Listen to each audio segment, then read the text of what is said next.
जसं आयुष्य सोशल मीडियावर दिसतं ना, तसं ते रिअलमध्ये नसतं. थांबू नका, लढा, संघर्ष करा असं व्यासपीठावरून सांगणं खूप सोपं असतं. पण खऱ्या अर्थानं आयुष्यात ज्याच्या त्याच्या प्रॉब्लेम या त्यालाच माहिती असतात. पण जीव देणं हा त्या प्रॉब्लेमवरचा पर्याय नसतो. हा मार्ग आपल्याला आपल्या संतांनी सांगितला नाही. लाखो वारकरी पायी वारीला जातात आणि कितीतरी लोकांना प्रेरणा त्यांच्याकडून मिळते. पण ज्यांच्याकडून प्रेरणा घ्यायची त्यांनीच आयुष्य संपवलं तर समाजाने कोणाकडे पाहायचं बरं? व्यक्तिमत्व ही काही साधं सुद्धा नव्हतं ना. अर्थात मी बोलतीये तुकोबारायांचे वंशज, कीर्तनकार, शिवव्याख्याते, प्रवचनकार, महाराष्ट्राचं लोकप्रिय व्यक्तिमत्व शिरीष महाराज मोरे यांच्याबद्दल. त्यांच्या जाण्याने अवघा महाराष्ट्र हळहळ व्यक्त करतोय. त्यांनी आत्महत्या करण्याच्या आधी 4 पत्र लिहून ठेवली आहे. ती कोणासाठी लिहिली, त्यात नक्की त्यांनी काय लिहिलं, याबद्दलची डिटेल सविस्तर माहिती आहे व्हिडिओच्या माध्यमातून जाणून घेऊ. नमस्कार, मी वैष्णवी आणि तुम्ही बघत आहात काहीतरी विशेष. त्यांनी पहिली चिठ्ठी लिहिली त्यांच्या आई, बाबा आणि बहिणीच्या नावाने. त्यात ते म्हणतात, मम्मी, पप्पा आणि दीदी. काय लिहू? वयाच्या 30 वर्षात जे करायचं म्हटलं त्या सगळ्यात तुम्ही माझ्या पाठीशी उभे राहिले. लोकांना ते मिळवण्यासाठी कितीतरी वर्ष लागतात.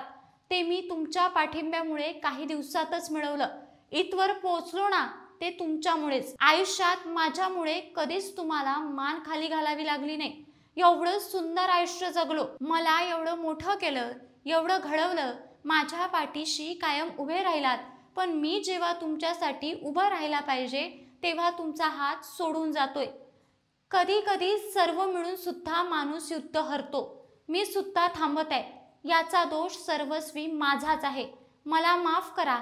मी तुम्हाला एकटा टाकून चाललोय. तुमचाच शिरीष. यानंतरची दुसरी चिठ्ठी त्यांनी त्यांच्या मित्रांना लिहिली. प्रिया आकाश, मनीष, अक्षय, अजय आणि सर्वच मित्रांनो, खरं तर युद्ध सोडून पळून जाणाऱ्या माणसाने परत मागणे चूकच आहे. पण कृपा करून माझ्या आई वडिलांना सांभाळा. दीदीचं चांगलं स्थळ पाहून तिचं लग्न करून द्या. आणि खूप मोठा कर्जाचा डोंगर आहे, तेवढा आई वडिलांच्या डोक्यावरून उतरवा. कोणाचे किती पैसे आहे हे वडिलांना माहीतच आहे. तरी सुद्धा एक खाली कर्जाची यादी शिरीष महाराजांनी दिलेली आहे.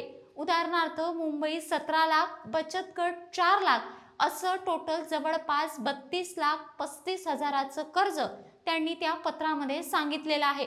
पुढे ते लिहितात की गाडी आहे तशी विकून ते कर्ज नील होईल. बाकी 25 लाखासाठी थोडी थोडी मदत करून आई वडिलांना जपा. पुढे ते म्हणतात, मला माफ करा. आणि हो, आमची नवरीबाई, तिचे सगळे स्वप्न उद्ध्वस्त करून चाललोय. खूप गोड आहे प्रियंका. तिला कधी वेडच देता आला नाही. तिच्यासाठी चांगला मुलगा पहा. ती नाही करणार लग्न. हात जोडून माफी मागतो. तुमचाच शिर्या. ही झाली दुसरी चिठ्ठी. त्यानंतर परत एक चिठ्ठी ते लिहितात. त्यात ते म्हणतात, खूप कष्ट करा. आपली एक इकोसिस्टीम तयार करा. मला माफ करा. थांबू नका, लढत राहा. विजय नक्कीच आहे. स्वतःला जपा. अधूनमधून आई वडिलांकडे लक्ष द्या. आयुष्याचे इति कर्तव्य इथेच संपले असं समजून मी पूर्णविराम देत आहे. त्यानंतर शेवटची चिठ्ठी म्हणजे 4थ्या क्रमांकाची चिठ्ठी त्यांनी त्यांच्या बायकोच्या नावाने लिहिली. त्यात ते म्हणतात, माझ्या लाडाची पिनू, प्रियंका, खरं तर तुझा हात कुठे आत्ता हातात पकडला होता. आपलं आयुष्य आता कुठे फुलायला सुरू झालं होतं आणि मी जातोय. तुझ्यासोबत थोडा वेळ घालायचा होता म्हणून तुला भेटून मग ही चूक करत आहे. मी हात सोडून माफी मागतो. मला माफ कर. आयुष्यात सगळ्यात जास्त अपराधी जर मी कुणाचा असेल तर तो तुझा आहे. तुला न्याय नाही देऊ शकलो. माझ्या वाईट काळात तू माझ्या सोबत उभी राहिलीस. माझ्या प्रत्येक निर्णयात तू मला साथ दिलीस. मी तुझा हात सोडला तरी तू माझी वाट पाहिली. माझ्या संघर्षात माझ्या सोबत उभी राहणाऱ्या माझ्या सखे, मला माफ कर. माझ्या चांगल्या वेळेची खरं तर तू हकदार होती. माफ कर. तुझे सगळे स्वप्न तोडून जातोय. कुंभमेळा राहिला, वारी राहिली, किल्ले राहिले, भारत दर्शन राहिलं, सगळं राहिलं. मी काही न देता सुद्धा माझ्या जोडीत तू भरभरून दान टाकलंय. खूप गोड आहेस तू, निस्वार्थी आहे. खूप काही बोलता येईल, पण स्वतःला जप. एवढा काळ थांबली माझ्यासाठी. आता मीच नसेल. थांबू नकोस, पुढे जा, खूप मोठी हो. आणि हो, बस झाले आता कष्ट. वर्क फ्रॉम होम घे. आणि खूप वेळा माझ्याकडून चुका झाल्या, त्या सगळ्या चुकांसाठी मला माफ कर. तू जाच अहो. एकंदरीतच काय तर शिरीष महाराज मोरे यांनी आत्महत्या करण्याच्या आधी ही 4 पत्रे लिहिली होती. पहिलं पत्र त्यांनी आईबाबांसाठी लिहिलं, दुसरं पत्र त्यांनी मित्रांसाठी लिहिलं, तिसरं पत्र त्यांनी एकंदरीतच सर्वांसाठी लिहिलं आणि 4थ्या क्रमांकाचं पत्र त्यांनी त्यांच्या होणाऱ्या बायकोसाठी लिहिलं. खरं तर शिरीष महाजन हे महाराष्ट्रातलं एक लोकप्रिय व्यक्तिमत्व होतं. महाराष्ट्रातले अनेक तरुण त्यांच्याकडनं प्रेरणा घ्यायचे. शिरीष महाजन त्यांच्या कार्यकाळामध्ये त्यांनी RSSचं सुद्धा काम केलेलं आहे.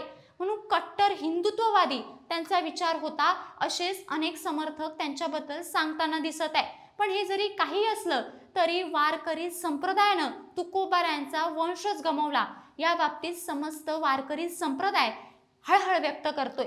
याबद्दल तुम्हाला नक्की काय वाटतं? शिरीष महाजन यांनी आत्महत्येसारखं इतकं टोकाचं पाऊल उचललं, यामागे नक्की काय कारण असू शकतं? त्यांनी खरंच आत्महत्या केली की यामागे अजून काहीतरी दुसरं वेगळंच कारण असू शकतं? याबद्दल तुम्ही काय विचार करता? तुमचा तो विचार आम्हाला कमेंट बॉक्समध्ये कमेंट करून नक्की कळवा. आणि अशाच पद्धतीचे नवनवीन व्हिडिओ पाहण्यासाठी काहीतरी विशेष या चॅनलला सबस्क्राईब करायला विसरू नका.